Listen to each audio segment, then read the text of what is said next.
Welcome to Payback with Silas. Every day, a new story, lies, betrayal, payback. Let's begin. You ever give everything to a place and realize too late that you were just a line item in someone's spreadsheet? That was me. 15 years. 15 winters driving through snow to that same damn gate. 15 summers spent fixing lines while everyone else was at barbecues.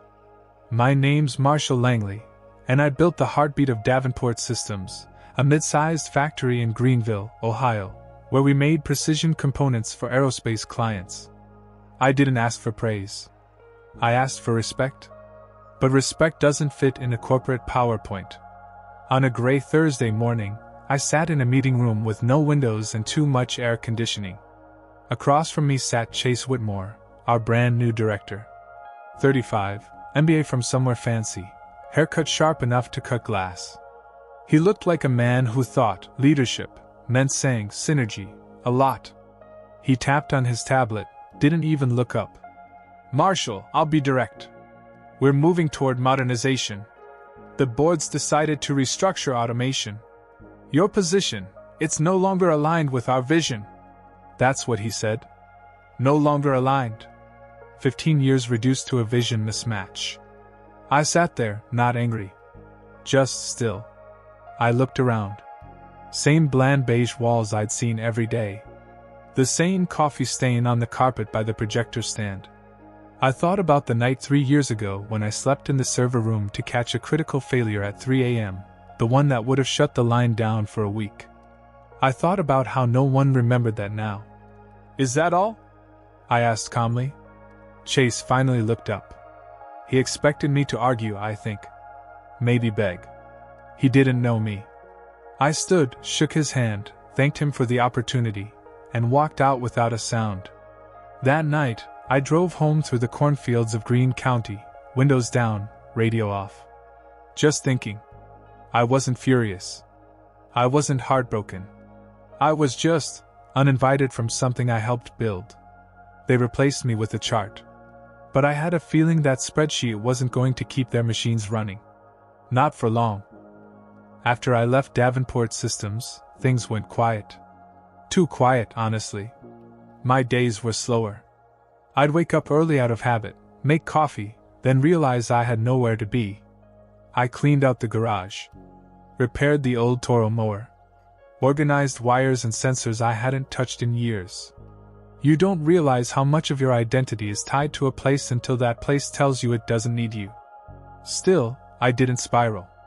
That's not how I was raised. Instead, I started taking on contract work for a company up in Dayton, a small team building automated systems for small breweries. Nothing fancy, but the people? The people were good. They listened. They asked questions. They cared. I wasn't just a guy in coveralls anymore. I was Marshall, the guy who can get your line running faster than the damn blueprint says it should. It felt good.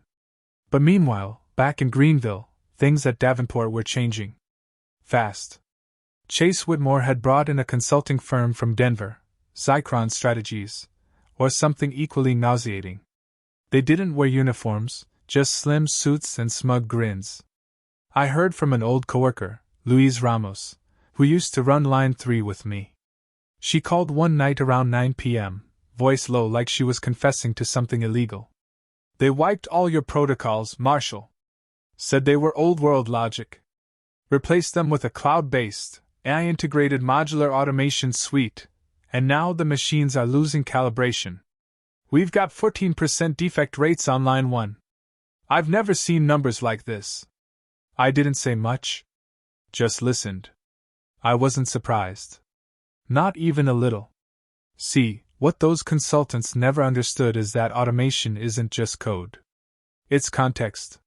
You need to know how the machinery breathes.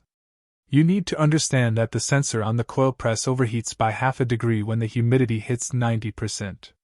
That if the servo timing is off by a fraction on line 2, it cascades into the hydraulic packer 5 stations down. My systems weren't flashy. But they worked. Not because they were pretty. Because they were true to that factory's rhythm. 2 weeks later, I get another call. This time from Keith, a quality control guy I trained myself. He was panicked. They just shipped an order to Raytheon with 63 parts out of spec. The inspection system didn't catch it. I think they're about to pull the contract. I leaned back in my chair, sipped my coffee.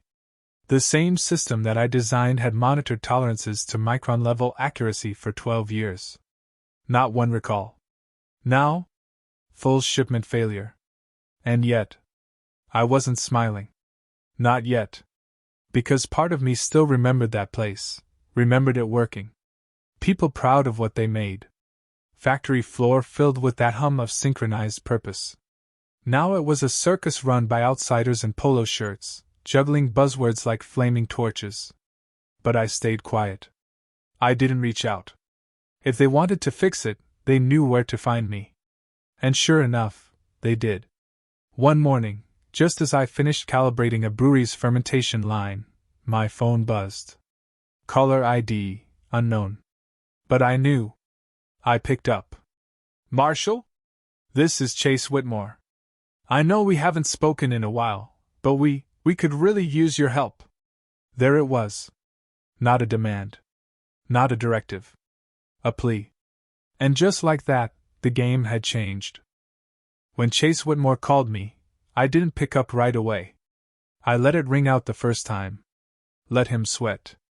He called back 5 minutes later. This time I answered.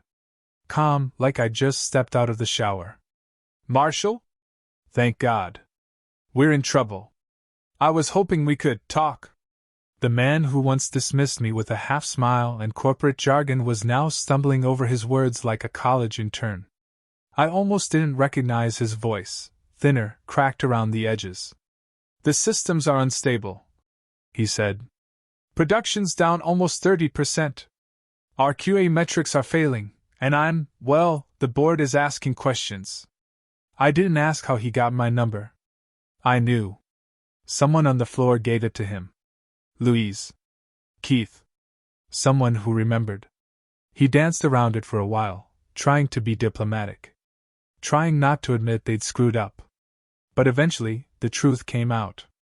We need your help getting things back under control. You know the infrastructure better than anyone. And frankly, the consultants didn't. They didn't understand the full architecture you built. I paused. Just long enough to let the silence grow heavy. Then I said, You didn't understand it either, Chase. But sure. I'll come take a look. That afternoon, I pulled up to the factory for the first time in months. The parking lot was half empty. The front desk girl, who used to greet me with a smile, barely looked up, like seeing me walk in wasn't strange at all. But I caught the way her eyes widened once I passed. Inside, the place smelled different. Less like oil and ozone, more like fresh paint and air fresheners, like they were trying to cover something up.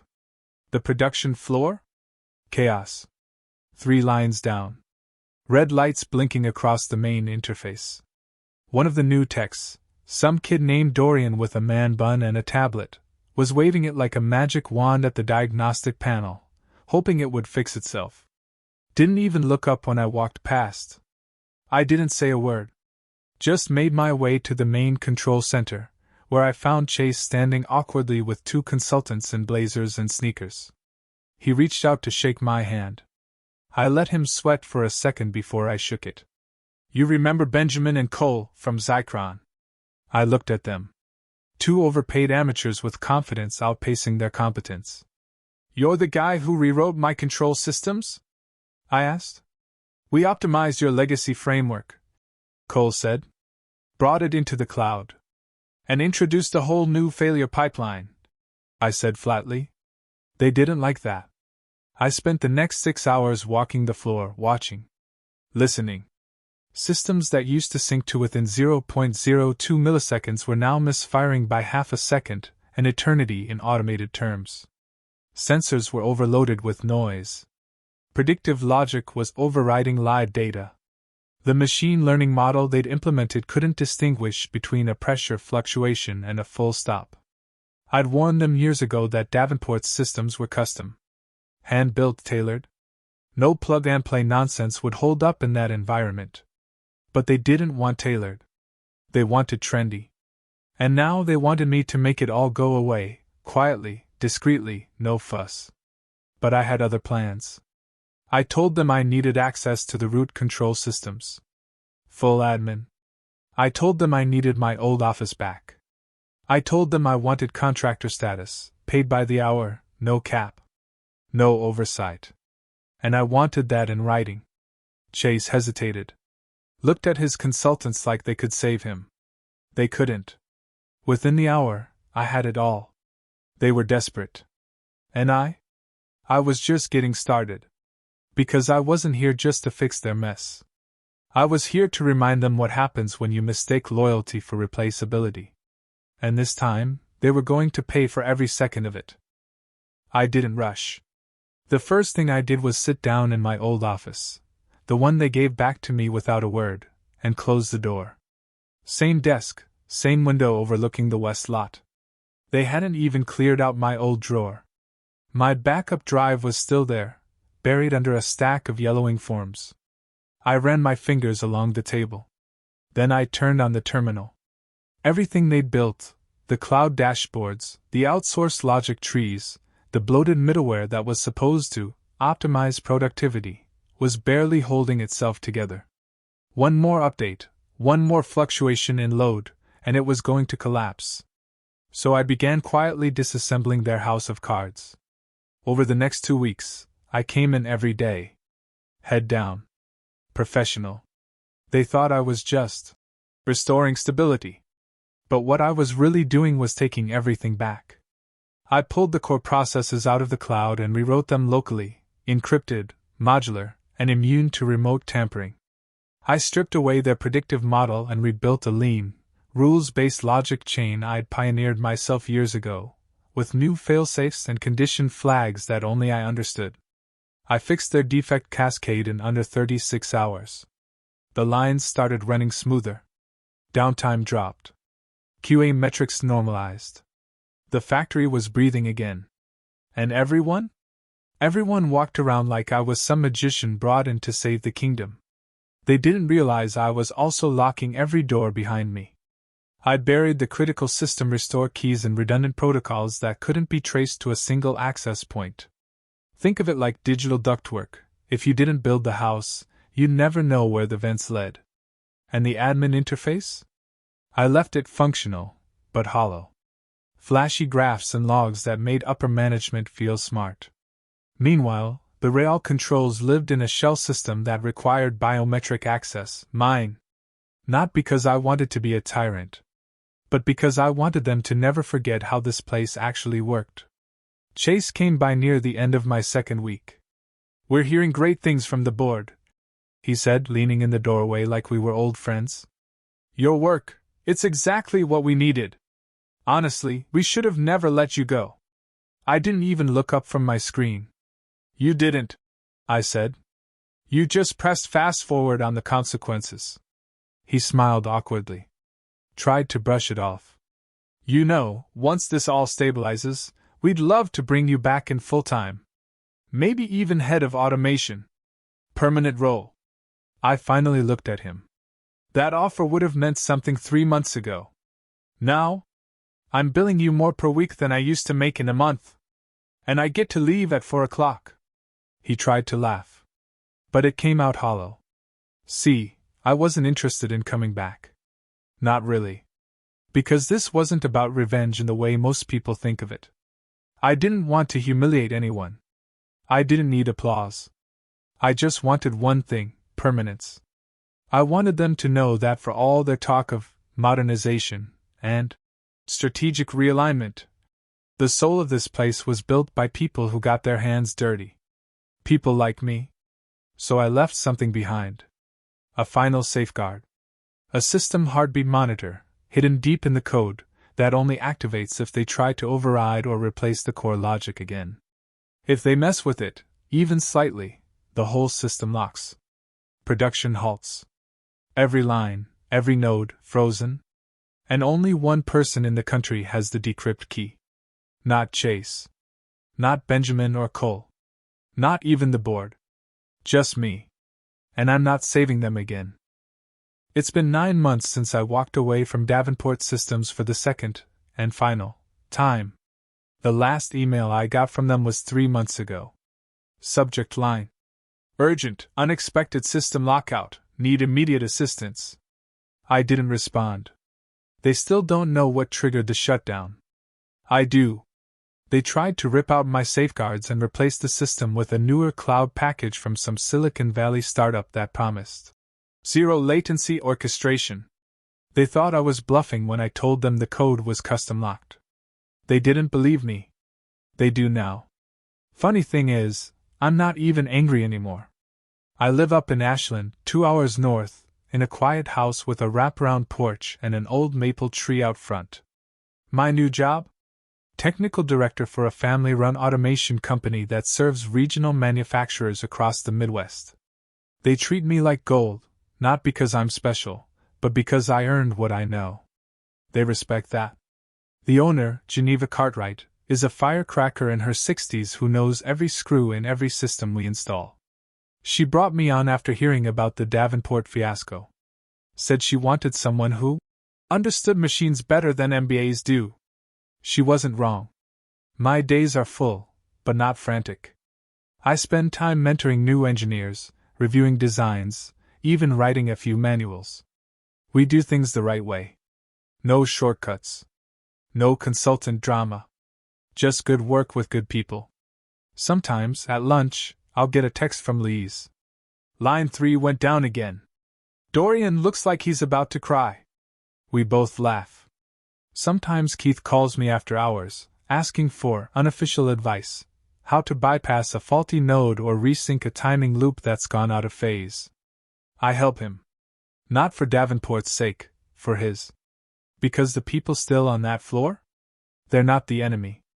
They're just trying to keep things running while executives play chess with live machinery. But I'll never step foot in that factory again. Not because I couldn't fix it, but because I already did, once. And that was enough. Chase tried calling again last week. Left a voicemail this time. Hey Marshall. I know things didn't go well last time, but we're working on a new systems initiative, and, well, we'd really value your input. Please call me back when you can. We'd like to make this right. I didn't delete the message. Didn't return it either. Because some lessons don't land until the person who built your house walks away, and leaves the key under a stone you'll never find. These days I drive to work with the windows down, sun coming up over the cornfields, coffee in hand. No stress. No board meetings. No sudden restructures or vision statements. Just the sound of a well-built engine and the knowledge that I'm exactly where I'm supposed to be. I gave that place 15 years. They gave me a severance check and a speech. Now, I have peace. I have pride. And every so often, when I see another automation expert making promises they can't keep, I smile and think, go ahead. Replace me. Let's see how far you get.